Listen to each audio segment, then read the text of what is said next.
नजर डालते हैं आज के विस्तारित समाचारों पर। क्षेत्र के सोनाई रोड क्षेत्र में जमे हुए पानी की समस्या से आवासीय क्षेत्र के लोग परेशानी झेल रहे हैं। साथ ही सोनाई रोड उन्नयन संस्था के कार्यकर्ताओं द्वारा इस दिन एक सभा आयोजित किया गया। रविवार आयोजित इस सभा में इलाके के बुद्धिजीवी, गुणीजन तथा तमाम लोग मौजूद थे। कार्यक्रम में आम जनता की कई परेशानियों के बारे में जानकारी दिया गया। राधा माधव कॉलेज के कालवाट के साथ साथ सड़क ऊंचा होने पर व्यवसायिक प्रतिष्ठान, स्कूल, गृह तथा आसपास के कई क्षेत्र में पानी जम जाने से आम जनजीवन अस्त व्यस्त हो गया है। हालांकि इस संदर्भ में इलाके के नेता, मंत्री, विधायक, पूर्त विभाग तथा सड़क विभाग के कई कार्यकर्ताओं को लगातार जानकारी दिया गया, स्मारक लिपि दिया गया, लेकिन कोई अहम कदम नहीं उठाया गया। संगठन कार्यकर्ताओं का कहना था कि अगर 10 दिन के अंदर इस क्षेत्र में कोई संस्कार या सुचारू कार्य नहीं होता है तो आने वाले दिनों में वे लोग सोनाई रोड की सड़क अवरोध करेंगे और बृहत्तर आंदोलन की जाएगी।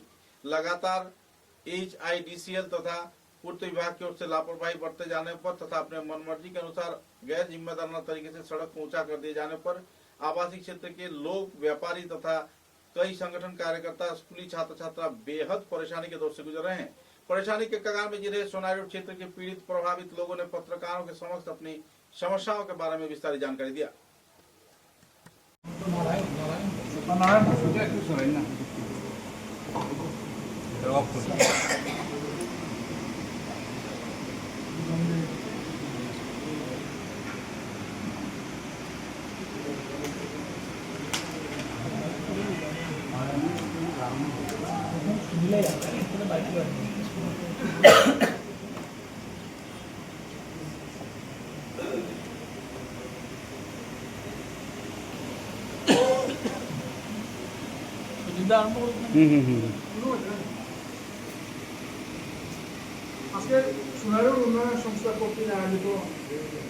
সোনাই রোডে রাস্তা এবং জমা জলের সমস্যা নিয়ে আজকে আমাদের একটা নাগরিক সভা অনুষ্ঠিত।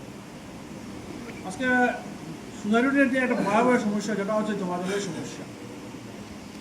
আধা ঘন্টা 1 ঘন্টা বৃষ্টি দিলে প্রতিটি গল্লি, সড়ক গল্লি থেকে আরম্ভ করে ইস্টার্ন সাইডে, মেইনলি ইস্টার্ন সাইডে প্রত্যেকটি গল্লি আঁটু জল হয়ে যায়।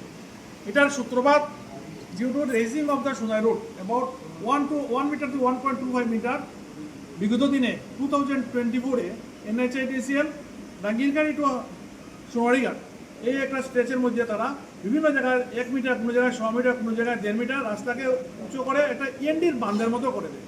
যার ফলে কী হয়েছে, eastern side of the Sonai road, আমরা যেখানে বসে আছি ওটা হচ্ছে ইস্টার্ন সাইড, এই সাইডটা 1 ঘন্টা বৃষ্টি দিলে হাঁটু জল হয়ে যায়। এই ব্যাপার নিয়ে 2025 ইংরাজি যখন তারা করলো, 25 ইংরাজি থেকে আমরা ওদের NHIDCL সাথে আমরা বারবার রিপিটেডলি তাদের সাথে আমরা যোগাযোগ করি এবং তাদেরকে রিকোয়েস্ট করি, ভাই তোমরা রাস্তা উঁচু করে দিয়েছো, ওইটাও আমাদের সাথে কোনো ডিসকাসও করো না, কোনো কারোর সাথে কোনো ডিসকাস না করে তোমরা রাস্তা উঁচু করে দিয়েছো। কিন্তু এই যে আমাদের প্রবলেম যেগুলো যে হচ্ছে, যে রাস্তা যে বৃষ্টি দিলে আধা ঘন্টা বৃষ্টিতে যে জল হয়ে যায় প্রতিটি গলিতে, উপগলিতে, ইভেন কি মানুষের যে খাওয়ার যে জলের রিজার্ভার, ট্যাঙ্কি যে রিজার্ভার, এটাও জলের তলে চলে যায় আজকালকে। এই নিয়ে আমাদের তাদেরকে রিপিটেডলি আমরা রিকোয়েস্ট করি। রিকোয়েস্ট করার পরে কাম হচ্ছে আস্তে আস্তে, প্রোগ্রেস বলতে খুব স্লো প্রোগ্রেস। বিভিন্ন সময় আমরা রিপ্রেজেন্টেশন ওদেরকে দিয়েছি। আগের যে GM ছিল, জেনারেল ম্যানেজার মিস্টার দেবুরি বলেছিলেন, যিনি উনি এখন বর্তমানে নেই, ট্রান্সফার হয়ে গেছেন, ওনার নিকট আমরা রিপ্রেজেন্টেশন দিয়েছি। তো এই যে প্রবলেমটা সূত্রপাত 2024 ইংরাজিতে।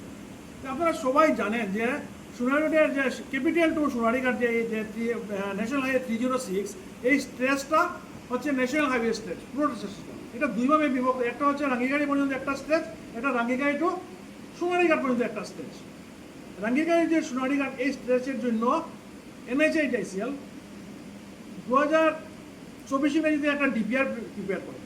DPR ছিল one time improvement of NH 306 from Rangirkhari to Sonarighat about 6.5 kilometre.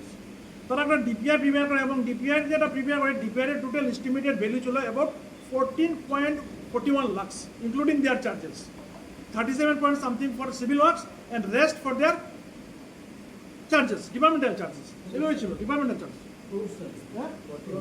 40.41 crores, মানে 40 কোটি 41 লাখ করে ছিল টোটাল এস্টিমেটেড ভ্যালু।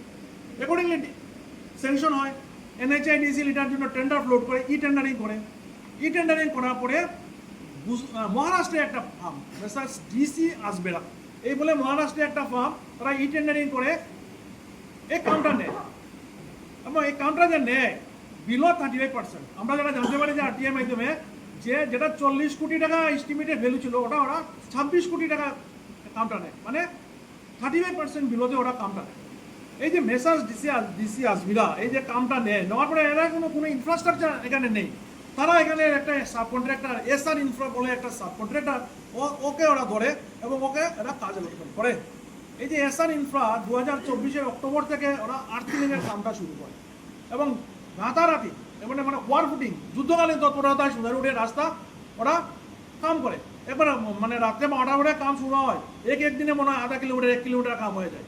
মানে ততক্ষণ আমরা জিএম অফিসে গিয়েছিলাম এবং আমরা জিএমকে রিকোয়েস্ট করেছিলাম এইভাবে উচ্চতা বৃদ্ধি করলে আশেপাশে মানে অসুবিধা হবে, গলিগুলার অসুবিধা হবে, জল বানানোর কোনো রাস্তা থাকবে না। ওরা আমাদের কথা তখন কোনো ইয়ে নাই, আমরা মেমোরান্ডামও দিয়েছিলাম জিএমকে, কোনো করে নাই। তথাপি ঠিক আছে ধরা রাস্তা চলে গিয়ে দিয়েছে। এরপরে আমরা বললাম ঠিক আছে রাস্তা উঁচু হয়ে গেলে আমাদের জল নিষ্কাশন তো করতে হবে ভাই। আজকে দিনের পর দিন যদি আজকে যেমন একটু বৃষ্টি দিলে স্কুল আছে, স্কুলগুলো বন্ধ থাকে, কলেজের ছাত্ররা স্কুলে যেতে পারে না, স্কুলে ছোটো ছোটো ছেলেমেয়েরা স্কুলে যেতে পারে না, আমাদের যারা মহিলারা আছে ওরা ঘর থেকে বেরিয়ে আসতে পারে না। কী একটা সমস্যা, ছোটো বাচ্চাদের স্কুল বন্ধ করতে হয়, আমাদের এখানে স্কুল আছে, স্কুলও বন্ধ থাকে এই জলের জন্য। আমরা বারবার তাদেরকে রিকোয়েস্ট করছি একটি ড্রেনেজ সিস্টেমটা তোমরা ডেভেলপ করো।